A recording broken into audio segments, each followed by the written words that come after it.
Prey 2017 is quite possibly the only game that still remembers what it's like to be an immersive sim in our day and age. And seeing that the original development team has long been disbanded and IP rights belong to the accursed Bethesda, we'll never get a sequel to this close to perfect game. So this sweet little moment is all we have. But before I kill myself, allow me to tell you a little bit about Prey. As I just said before, it's an immersive sim, where you take control of Dr. Morgan Yu, man or woman, it's your choice, vice president of a company called TranStar that builds space stations, like this one. Somehow, it feels both nostalgic and new at the same time. Nostalgic because it reminds us a lot of System Shock 2, and frankly, this game is System Shock 3 in all but its name. But it feels new because of all mechanics and gameplay elements that it brings to the table. But let me take a step back first and explain myself for baby brain people. An immersive sim is a genre of video games that supports freedom of choice, which is something I currently don't have because I don't live in democracy. This means that you're free to play the game however you want.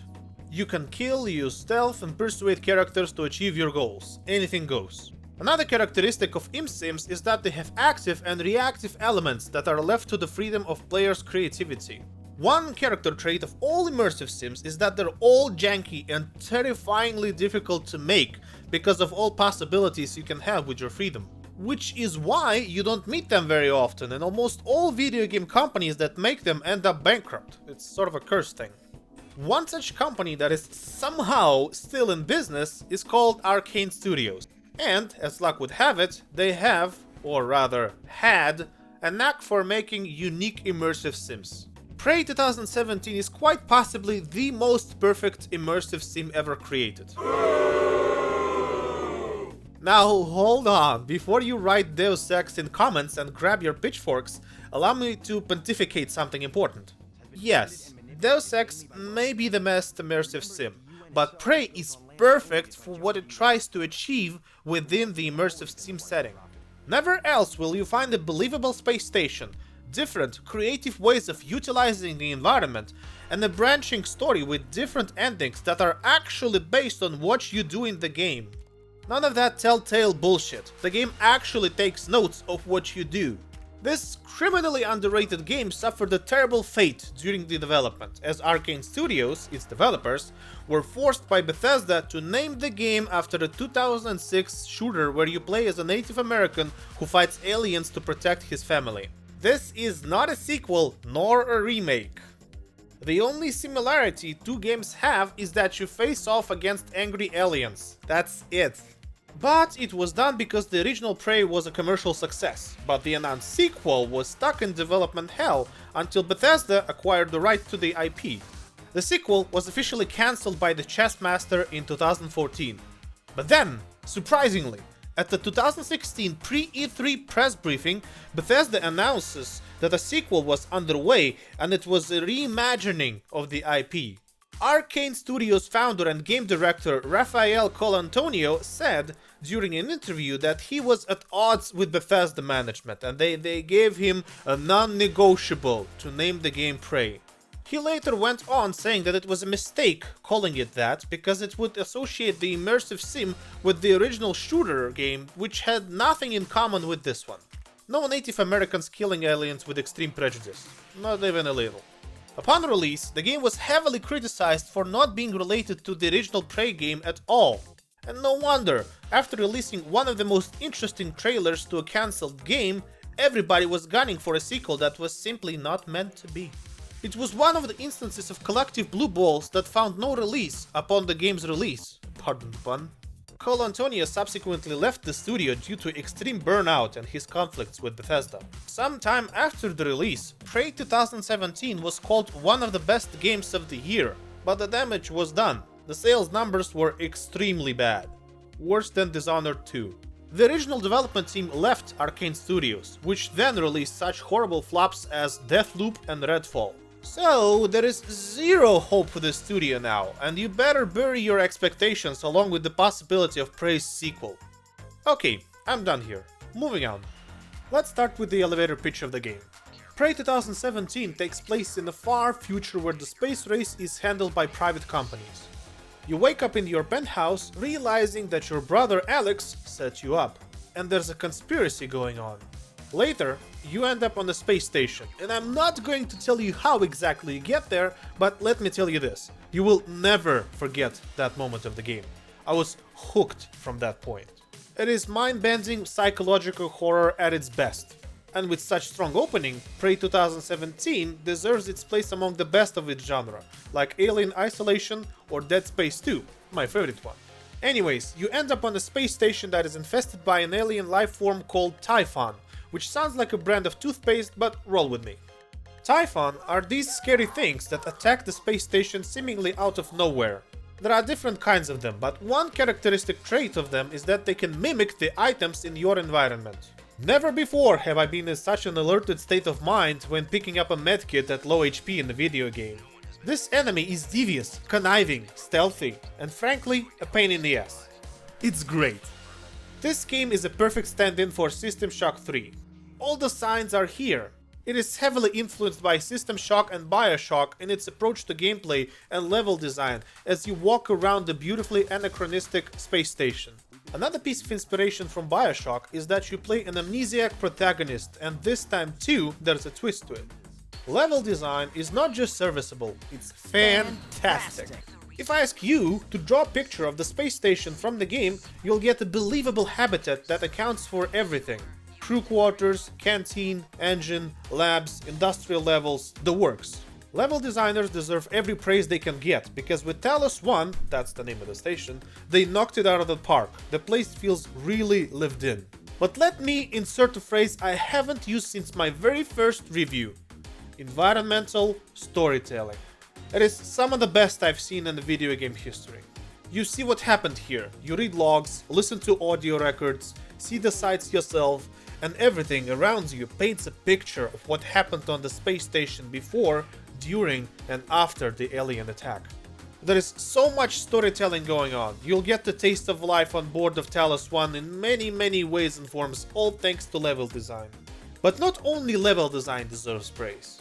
Writers did an outstanding job too, creating an alternate history of the space race, which resulted in this intricate station where touchscreen technology somehow lives along with rotary phones and film projectors. I really enjoyed reading these snippets of alternate history that are lying across the station. Spoilers! JFK survived the assassination!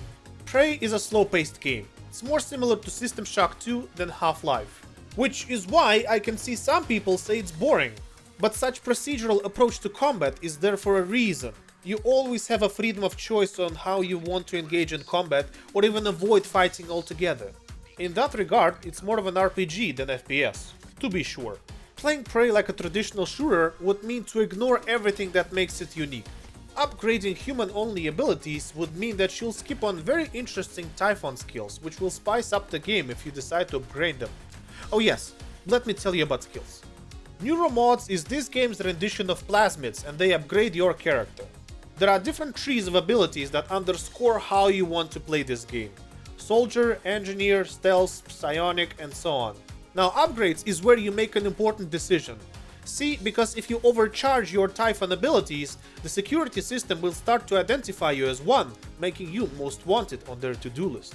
Conversely, if you level human abilities, the security system will protect you against harm, which is always nice. Like I said, active and reactive elements. Human skills are the staple of classic immersive sims. Lift heavy objects, hack computers and terminals, repair machinery, sprint like Sonic, get increased HP, and all the rest. Alien powers are a lot more unique. Some of them do give you a traditional psionic attack, but some allow you to disable enemy skills, leaving them powerless, stun them, or blast objects away from you. And then there's Mimic skill. The most annoying enemy becomes you. Or rather, the other way around. Unfortunately, you won't be able to turn yourself into Taylor Swift's shoe, but close enough. You get to imitate small objects that will allow you to ante up your stealth game. Another instance of Arkane Studios' ingenuity is the arsenal of guns that is available to you. It is limited, but very versatile. Stun gun and pistol for stealth, wrench and shotgun for close encounters of third kind, Q-beam for long range, and some other weapons for more interesting things. Observe. Recycle charge is a special type of grenade that does what it says on the tin. It recycles everything inside.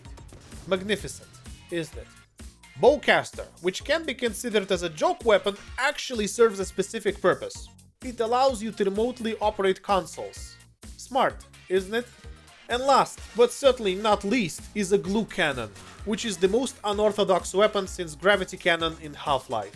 With glue cannon, you can actually go anywhere and be everywhere. It can help you reach any kind of place you want and overcome many obstacles. Useful, isn't it? Level design is built in such a way that doesn't favor a single build.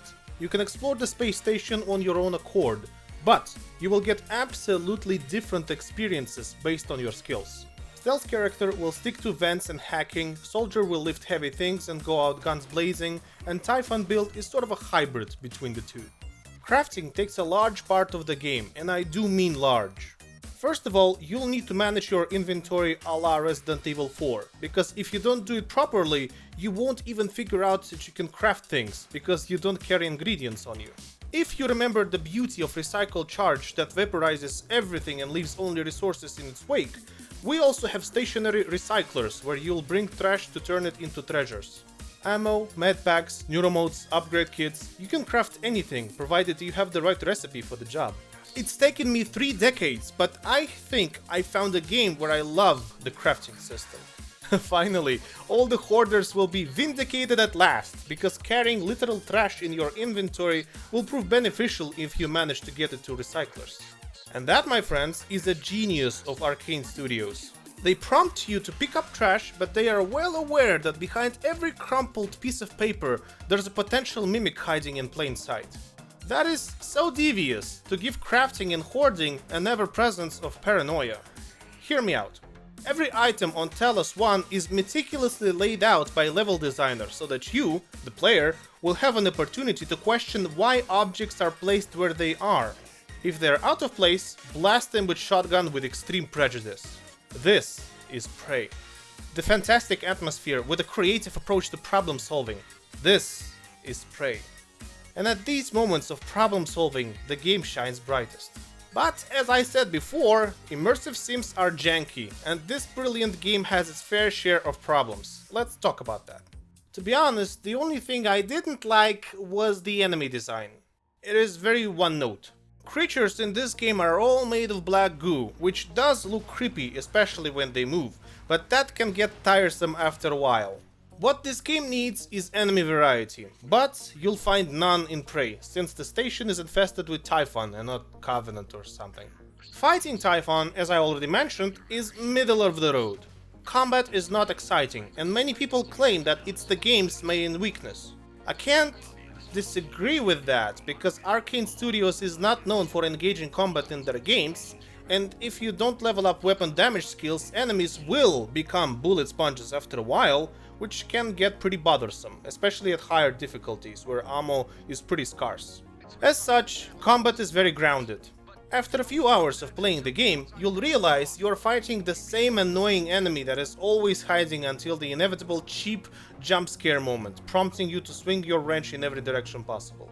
It's always very disorienting, tiresome, and irritating, because mimics sound like a cool enemy on paper, but in actuality, a whole space station of them will extend your playthrough up to 40 to 60 hours, and I'll guarantee that half of that time will be dedicated to bashing every object in sight, trying to catch a mimic before you get got. Make of that what you will. The weakest part of Prey starts at about its last third. As things get more dangerous, your freedom of movement throughout the station will essentially be brought down to a constant back and forth between locations. But honestly, the whole idea behind such a type of a game is playing it however you want. You can pursue any playstyle in Prey. You have an entire space station to explore. What you do is your own business. Combat, stealth, or crafts, anything that strikes your fancy as possible, and that's the beauty of immersive sims. The element of choice, so often absent from even the best games, it's here, and it's yours to untap. What's also great is that the game has 3 different endings depending on your actions in the game. Yeah, you heard me, your actions will determine what ending you'll get. Another staple of immersive sims, so often forgotten nowadays. And for the sake of the endings, I recommend you taking your time to complete side quests you'll discover during your foray in the Talos 1 station. Some rewards may feel undercooked because of how much you can 3D print with your fabricator, but many quests actually feed into the post-credit scene, which is the real ending, I should say. As you can see, narratively, the game is fantastically made and I cannot recommend it enough. Graphics is one department that Arkane Studios always knows how to deliver. This time we're thrown into an Art Deco space station with a believable lived-in atmosphere of retro futurism that caters to every nitpicker's whim. Even in 2024, this is what I call high-end graphics. But not because they look revolutionary, but because they are realistic thanks to the art style and developer's vision. It runs fantastically, even on low-end computers, so you won't have an excuse not to play it. It's a technical miracle is what it is. Since this isn't an open world game, the developers created tailor-made locations with several hubs packed full to the brim with furniture, junk items, technological gizmos, etc. It all looks believable, the station is alive even if its inhabitants are long dead. And textures look fine even on closer inspection, which is a plus. But the biggest plus is that you can see your own feet. Biggest minus though, reflections aren't present, which is my only graphical complaint, really. Okay, I lied. Graphics isn't the only department that Arkane knows how to flex. They also got audio in their pocket. See, lots of plot bits are being thrown at you in the form of audio logs, a la System Shock, a la Bioshock, a la you get the idea. I hope your ears are finely tuned, because you'll get to listen to a lot of chatter from this wonderful space station. Music though is solid B+. But I can't say it's as memorable as Doom. Why bring up Doom? Well, because Mick Gordon composed the soundtrack for this game, which is certainly to its favor. But I can't say it's his best work. The soundtrack is alright, and let's leave it at that. What I'm absolutely in love with is the sound design of the space station. It really is alive. Every location sounds and feels differently, and it greatly adds to the immersion of the game. For instance, subtle audio cues will tell you that something is off, and you should be on your guard. And the symphony of weapons will always have that satisfying feeling you get from cracking your knuckles. Bottom line, audio and graphics are great. If you think that it's everything that the game has to offer, think again, because this wonderful piece of media has another campaign for you. This time, it's a roguelike called Mooncrash.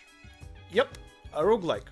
Aside from having the most wonderful trailer in the world, this roguelike mode puts a twist to the exploration and immersive simulation. But seriously, go watch the trailer right now. It is way better than my video, and I consider it the greatest video game trailer ever. Alright, I'm done sucking its dick. Let's talk shop. As I said, roguelike, but how does that work exactly? Well, it's true that the game is infinitely replayable because of one genius twist. The general layout of map remains the same, whereas the placement of enemies, environmental hazards, and loot changes every time you die, which means that every run is unique. Your task is to navigate through the Pythias space station and figure out what happened amidst the typhoon outbreak. You can have a total of 5 characters, each with their own advantages and disadvantages, but they all have to be unlocked through special missions within the simulation. Oops! Yeah, I'm sorry Chris, but this entire thing is a simulation. Which is a shocking twist for this game to have, I know! Anyways, during your runs, in addition to standard loadout, you can spend so-called sim points to buy more starting gear for the chosen character to spawn upon start. You have a set amount of sim points and you can earn more by defeating enemies, completing quests, and accomplishing other major stuff. Ultimately though, your task is to survive the simulation and survive the typhoon outbreak. How you're going to do this is up to you, which is an obvious similarity to the main game. All in all, I definitely recommend buying this DLC, because it's the cat's pajamas. But no, really, it's very good, and can easily add tens of hours of gameplay to your mileage. And now, let's wrap this up, shall we? A first-person RPG shooter set in Art Deco space station sounds like a wet dream come true for many people, myself included. It's not full of new ideas. They were invented by Looking Glass Studio a long time ago, but these ideas are used exceptionally well. It's like finding your grandfather's journal and living vicariously through his awesome adventures. It's old, but it's also new. You get my point. There is no way you'll see all these ideas take form in just one playthrough. You will have to replay it to see the true genius at work here. Each playthrough adds a bit to your existing knowledge of the station's map and possibilities. Once you experiment with a combination of skills and weapons, you will start feeling very competent indeed. Prey rewards absorbing knowledge, but having said that, I also have to warn you that you can't trust anything the game tells you. Such is the theme of Prey. It's not an action game, it's a psychological thriller, and eventually Prey will call into question everything you've done so far. And that's why I love it so much. True love, double rainbow, steak, these things are rare. This game though is one of a kind. You can be creative with the map itself, which is a lot of fun. You can recreate the story of Tellus 1, which is certainly interesting. Backtracking is present, but it doesn't cripple the game as it could, because you will always find new stuff to do in areas you've already visited. The DLC is also worth your time and money, which says a lot in our current gaming microclimate. Is it a masterpiece though? Well, almost. Many issues Prey has is the result of the wide array of options the game has. Trying to make a real immersive sim is commendable, but that means that Prey will not be as good a stealth game as Thief, or is not as good action game as Doom. Individually speaking, some parts of Prey have issues, but the sum of those parts works great together and delivers an almost flawless immersive sim. We have stellar environmental storytelling, exceptional level design, unique crafting system, intricate combat, and compelling atmosphere. And also mimics. Lots of mimics. Every obstacle can be overcome in multiple ways, which is incredibly satisfying. You get to choose your playstyle. You have to think before you act, which is genuinely great. It rewards you for thinking outside the box, which isn't often seen in the action genre. It deserves your time, I'm sure of that. And if you want your adventure to be extra spicy, just disable most of the interface and play it on Nightmare. You'll have the time of your life. Enjoy staying at Tellus 1, folks! Why? Thanks for watching. You're not gonna like what I have to say next.